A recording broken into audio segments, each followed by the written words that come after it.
pulled hamstring. I'm 58. We cannot do what we want. And she goes, all right, I'll keep that in mind. I said, please do. She goes, all right, we're going to dance to Raiders of the Lost Ark. And I went, all right, cool. And she goes, here's how it's going to start. You're going to be on the second floor balcony and you're going to swing it on a rope. And I'm like, you know what? At this point, why not? Why not? If I go off in an ambulance, it'll be big press.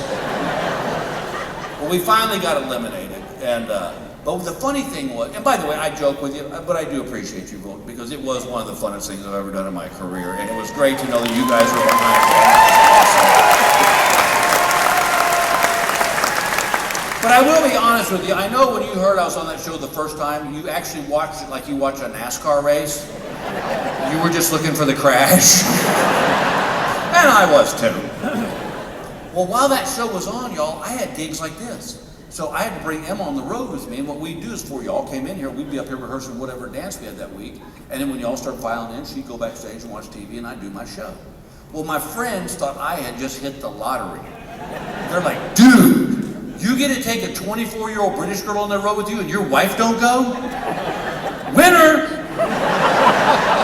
I said, yeah, hang on a second. My daughter is 29. Emma's 24. That moves you into that really creepy old guy range. And you know what? Nothing would have happened anyway because I'm very happily married. But let's just thank you. But let's just say, for the sake of argument, that I had been single, and me and Emma had hooked it up. She's 24. I'm 58. Think back to when you were 24. You may be 24 years old now and you have sex. What do you say? Let's do it again. Yeah. That's what she'd say, and I'd have to say, with who?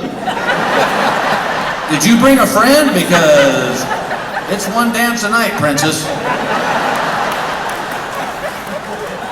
It's a hell of a dance, but it's once a night. Well, after the show ended, my knee was just shot, and I went to my orthopedic guy, and he said, I don't even know how you're standing. He said, there's nothing holding your knee together. And I said, well, what are we going to do? He goes, well, I'm going to inject it with this gel every 6 months, but that ain't going to fix it. I said, what's going to fix it? He said, you need a total knee replacement.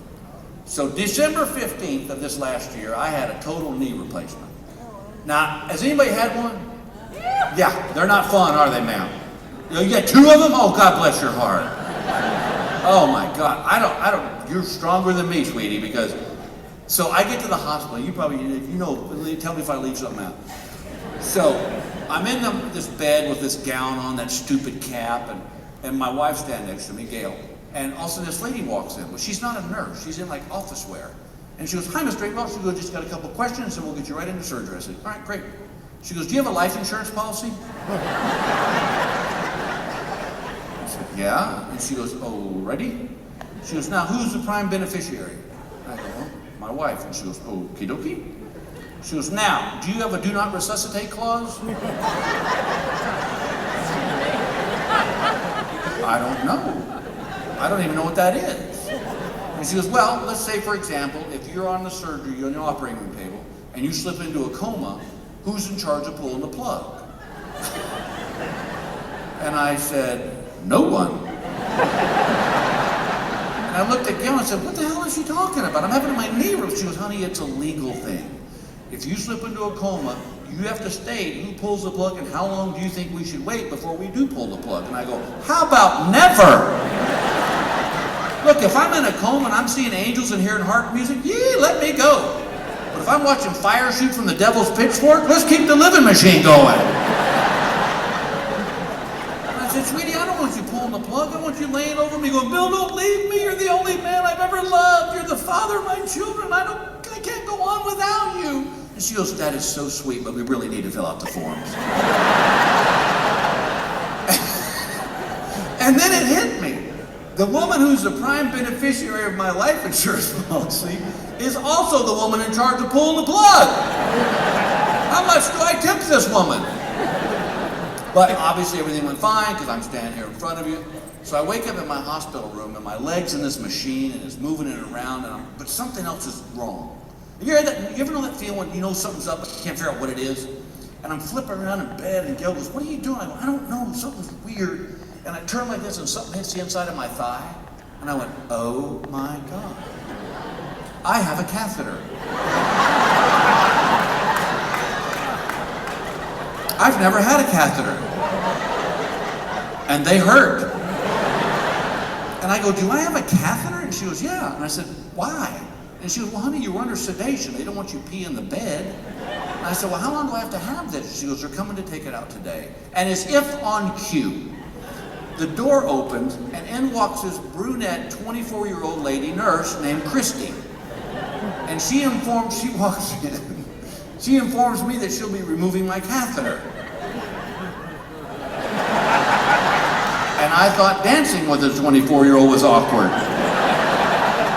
But the worst part was she walked in, she goes, hi, Mr. Engvall, and my name's Christy, and I just have to say this, I'm a big fan.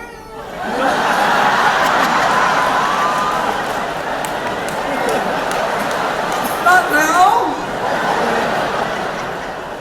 She goes, I'll be removing your catheter, and she goes, I need to tell you this. She goes, I've never actually done this before. What?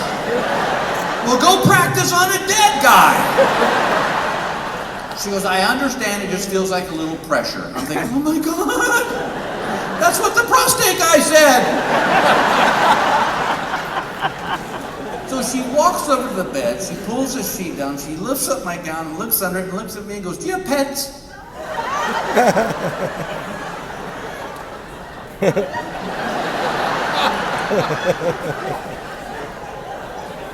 What? She goes, do you have pets? I went, yeah? And she goes, I do too. She goes, what kind of pets do you have? I'm like, what? She goes, what kind of pets? What kind of pets do you have? I'm like, I don't know. I've got a dog. And she goes, I love dogs. She goes, what kind of dog do you have? And I said, is there claw marks down there or what's going on? Why are you asking me these questions? Because here's the other thing. I'm on every drug known to man. I don't know how I'm representing myself right now. And I looked at Gail and I said, what the hell is she talking about? She goes, honey, she's just trying to relax you. And I go, well, I'm not relaxed. When a 24-year-old girl's looking at my junk, I don't want to talk about my Australian Shepherd. And by the way, if you're a nurse and this is part of your practice, let me clue you in. That doesn't relax us. If you want to relax me, lift up my gown, look underneath, then look at me and go, whoa.